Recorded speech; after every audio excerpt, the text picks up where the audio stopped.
Hi friends, this is next video lecture of DNA Made Easy. We are going to discuss Watson-Crick model of DNA structure, and this is my channel Miss Medico. Hope you like my videos. If you feel any query, comment in the comment section. So let us start. Before we really start the DNA structure given by Watson-Crick, look at these scientists. James Watson, Francis Crick, कितने brave और कितने intelligent ये scientists थे जिन्होंने DNA का structure दुनिया को दिया। और जब तक दुनिया है, रहती दुनिया तक इन साइंटिस्ट्स का नाम याद रहेगा और याद किया जाएगा। जब भी हम डीएनए पढ़ेंगे, इनका जिक्र जो है वो होता रहेगा, क्योंकि इन्होंने ही डीएनए का स्ट्रक्चर दिया। जो कि डबल हेलिक्स जो है डीएनए का स्ट्रक्चर हमें पता ना होता अगर वाटसन और क्रिक ने नहीं दिया होता। तो मैं इन साइंटिस्ट्स को सल्यूट करती हूँ before we really discuss about the structure given by them. इसी तरह एडविन चरगाफ जो है, अगर ये चरगाफस फार्मूला जो कि डीएनए स्ट्रक्चर में इसने दी है, बेस सीक्वेंस कैसे होती है, कैसे प्रेजेंट होती है डीएनए में, जो कि चरगाफ द्वारा दिया गया, इस साइंटिस्ट्स को भी मैं सल्यूट करती हूँ। रोजालिन फ्रैंकलिन, मॉरियस विल्किंस, इन सब साइंटिस्ट्स को सलाम करती हूँ, सल्यूट करती हूँ कि जिन्होंने दुनिया को डीएनए के स्ट्रक्चर के लिए जानकारी दी और ये रहती दुनिया तक याद रहेंगे। जब तक डीएनए का जिक्र होगा तब तक जो है इनका जिक्र होगा। और हम स्टार्ट करने जा रहे हैं DNA structure given by Watson Crick. Watson Crick ने जो डबल हेलिकल स्ट्रक्चर दिया है डीएनए का, वो ही बेस्ट स्ट्रक्चर माना जाता है। और वो स्ट्रक्चर जो है वो यहाँ पे इस सीढ़ी की तरह, जो यहाँ पे स्ट्रक्चर देख रहे होंगे आप स्क्रीन्स पे, ये जो सीढ़ी का स्ट्रक्चर है, ये सीढ़ी का डबल हेलिकल स्ट्रक्चर जो है, यही स्ट्रक्चर जो है डीएनए का स्ट्रक्चर है। और यही दिया है हमारे वैटसन एंड क्रिक ने। इससे पहले हमने डिस्कस किया था कि हमारा डीएनए जो है वो एक पॉलीन्यूक्लियोटाइड है, जिसमें एक फॉस्फेट होता है, जिसमें एक शुगर होता है और जिसमें एक नाइट्रोजन बेस होती है। और इसी स्ट्रक्चर को जो है एक्सप्लेन किया वैटसन एंड क्रिक ने कि इसका स्ट्रक्चर जो है इस डीएनए का डबल हेलिकल होता है।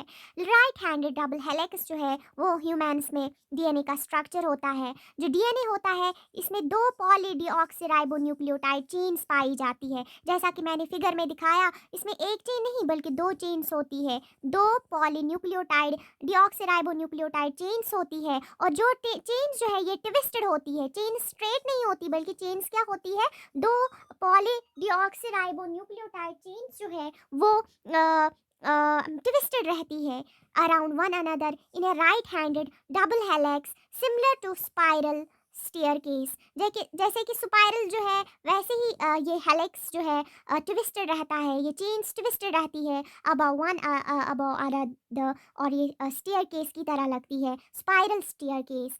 शुगर एंड फॉस्फेट जो है, मैंने कहा ना डीएनए जो है वो पॉलीन्यूक्लियोटाइड, ये जो चेन्स है ये पॉलीन्यूक्लियोटाइड ही है। यानी शुगर फॉस्फेट ग्रुप्स जो है वो हैंड रेल बनाते हैं, वो हैंड रेल बनाते हैं। और जो बेसिस होते हैं, यानी ये जो हैंड रेल है ना सीढ़ी की तरह, जो है ये हैंड रेल बनाते हैं शुगर एंड फास्फेट। और जो हमारी बेसिस होती है वो क्या बनाती है, they jutting inside represent the steps of the staircase. जैसे सीढ़ी के फुट स्टेप्स होते हैं वैसे ही हमारी बेसिस जो है इस डबल हेलिक्स में लोकेट होती है। और शुगर और फास्फेट जो है वो हमारी ये हैंड रेल बनाती है। यानी कि जो हमारी सीढ़ी है उसके जो दो ये हैंड रेल्स है, ये शुगर और फॉस्फेट का ही बना होता है। और ये जो स्टेप्स है ये बेसिस बनाती है इस डबल हेलिक्स में। और बेसिस जो है they are perpendicular to the helical axis. Bases जो है इस हेलिकल इस जो एक्सिस है इसके परपेंडिकुलर रहती है, परपेंडिकुलर रहती है ये बेसिस। और शुगर जो है they are nearly at right angle to the axis. और शुगर जो है आप यहाँ पे देख सकते हैं, जो वैटसन एंड क्रैक ने यहाँ पे क्रिक ने सॉरी यहाँ पे दिखाया है कि जो यहाँ पे दो रिंग्स है, दो चेन्स है, यहाँ पे फॉस्फेट है, ये शुगर है और ये नाइट्रोजनस बेस है। इसी तरह इसने दिखाया है कि नाइट्रोजनस बेस जो है वो परपेंडिकुलर है इस एक्सिस के। यही मैं बता रही थी कि शुगर जो है वो कैसे लोकेट है और हमारे जो बेसिस है वो कैसे लोकेट होते हैं। बेस पेयरिंग रूल और चारगाफस रूल। अब हम ये यहाँ पे सिंप्लीफाइड स्ट्रक्चर दिखा रहे हैं, वैटसन क्रिक मॉडल का सिंप्लीफाइड स्ट्रक्चर जो है मैंने यहाँ पे इस फिगर में दिखाया है। दो स्ट्रैंड्स दिखाई है, they are complementary, they are opposite to each other. They are अगर एक जो है वो 5 to 3 रन कर रही है, दूसरी जो है दूसरी एक्सिस 3 to 5 रन कर रही है। इस तरह रन कर रही है कि adenine of one strand pair with thymine of other strand. इस तरह रन कर रही है कि जो बेस है थाइमीन वो जो है वो अपोजिट होती है, वो ऑलवेज पेयर करती है थाइमीन के साथ, और जो गुआनिन होती है फ्रेंड्स याद रखें वो पेयर करती है साइटोसिन के साथ। जैसा कि मैंने फिगर में दिखाया है कि एडेनिन जो है वो थाइमीन के साथ पेयर्ड है और साइटोसिन जो है वो गुआनिन के साथ पेयर्ड है।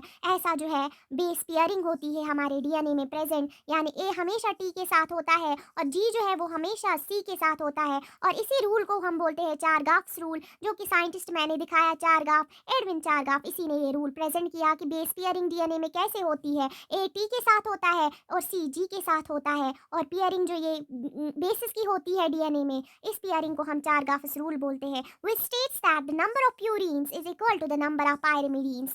इसने कहा चारगाफ में कि हमेशा जितने हमारे पास डीएनए में प्यूरीन्स होंगे उतने ही पायरिमिडीन्स होंगे। प्यूरीन्स जो है वो हमेशा पायरिमिडीन्स के बराबर होंगे। बेसिस जितने प्यूरीन्स होंगे that will be equal to the pyrimidines. जितना नंबर प्यूरीन्स का होगा उतना नंबर पायरिमिडीन्स का होगा, यानी कि अगर एडेनिन होगा उसके अपोजिट थाइमीन होगा, और नंबर जो है जितना एडेनिन का होगा थाइमीन भी उतने ही बार होंगे। जितना हमारा पायरिमिडीन गुआनिन प्यूरीन गुआनिन होगा उतना ही हमारा पायरिमिडीन साइटोसिन होगा, और इसी रूल को हम चारगाफ्स रूल बोलते हैं। अब जो ये जो बेसिस है ये आपस में बाउंड है, ऐसे तो नहीं रहेंगे ना, आपस में दूर तो नहीं रहेंगे, ये बाउंड है आपस में by a bond that is called the hydrogen bond. ये आपस में बाउंड रहती है by a bond that is called hydrogen bond. DNA strands are held together mainly by hydrogen bond, जो कि प्यूरीन एंड पायरिमिडीन के बीच में होता है। यहाँ पे अगर ए है टी के साथ हाइड्रोजन बॉन्ड, जो कि मैंने डॉटेड स्ट्रक्चर यहाँ पे दिखाया है, ये हाइड्रोजन बॉन्ड होता है, और एडेनिन जो है वो डबल हाइड्रोजन बॉन्ड बनाता है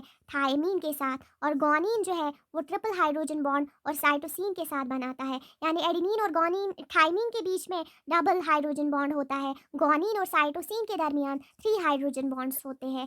तो which one is stronger guys? Guanine when combines with cytosine, this will be more stronger because there are 3 hydrogen bonds. More energy will be needed to break this bond as compared to adenine and thymine reaction. So two strands antiparallel होती है। Two strands in a DNA molecule run antiparallel, which means एक ऐसे होती है, यानी कि दो parallel नहीं, एक अगर ऐसे होगी एक की डायरेक्शन अगर ऐसे होगी तो दूसरे की डायरेक्शन ऐसे होगी, इसी को हम बोलते हैं एंटीपैरेलल। which means one strand run करती है 5' to 3' और दूसरी जो है वो 3' तो हमेशा 5' डायरेक्शन में जो है रन करती है। इसी को बोलते हैं कि डीएनए जो है डबल हेलिकल जो है वो हमेशा एंटीपैरेलल होता है। This is similar to a road divided into to.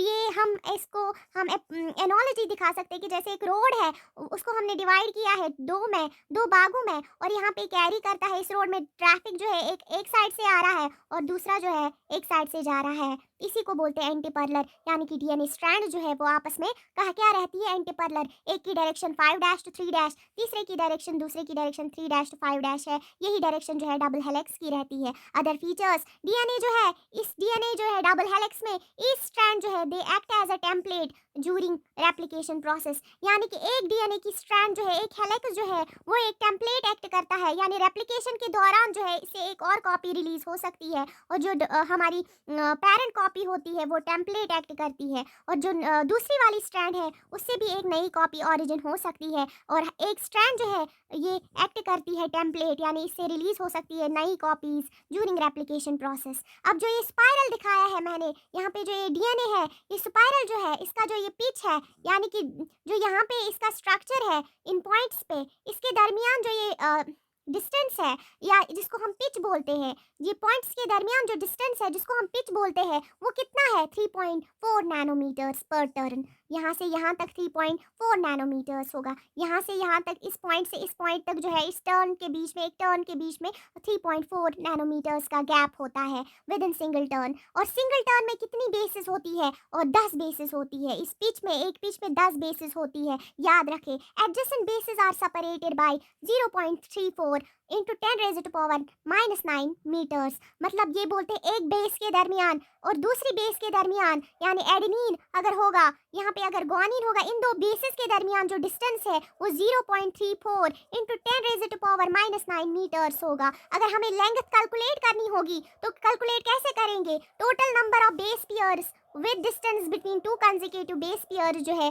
वो हमें देगा total length of the DNA, जो कि है 2.2 मीटर्स, जो कि मैमेलियन सेल्स में प्रेजेंट होता है डीएनए, वो 2.2 मीटर्स का होता है। In eukaryotes this organisation is more complex. अगर हम यूकेरियोट्स की बात करेंगे, यानी हमारी बात करेंगे, ये जो ऑर्गेनाइजेशन है हमारे डीएनए की, ये बहुत ही कॉम्प्लेक्स है। There is a set of positively charged basic proteins called histones. आप देख रहे हैं इस फिगर में ये न्यूक्लियोसोम दिखाया गया है, ये हमारा जो है यहाँ पे हिस्टोन दिखाया गया है, ये जो गोल बना हुआ है, अंदर ऑक्टामर बना है। डीएनए हमारा इसी के अराउंड रैप्ड है और हम में ये रैप्ड ही रहता है इस प्रोटीन के अराउंड। जो प्रोटीन जो है पॉजिटिवली चार्जड है और हमारा जो डीएनए है वो नेगेटिवली चार्जड है, और इस प्रोटीन को हम नाम देते हैं हिस्टोन, यानी कि हमारा डीएनए जो है वो रैप्ड रहता है इस हिस्टोन के around. Histones are organised to form a unit of 8 molecules called histone octamer. Histone जो होते हैं एक्चुअली छोटे छोटे मॉलिक्यूल्स होते हैं और जो ऑक्टामर की शक्ल में पाए जाते हैं, और इसी के अराउंड हमारा डीएनए जो है वो रैप रहता है, क्योंकि डीएनए नेगेटिवली चार्जड है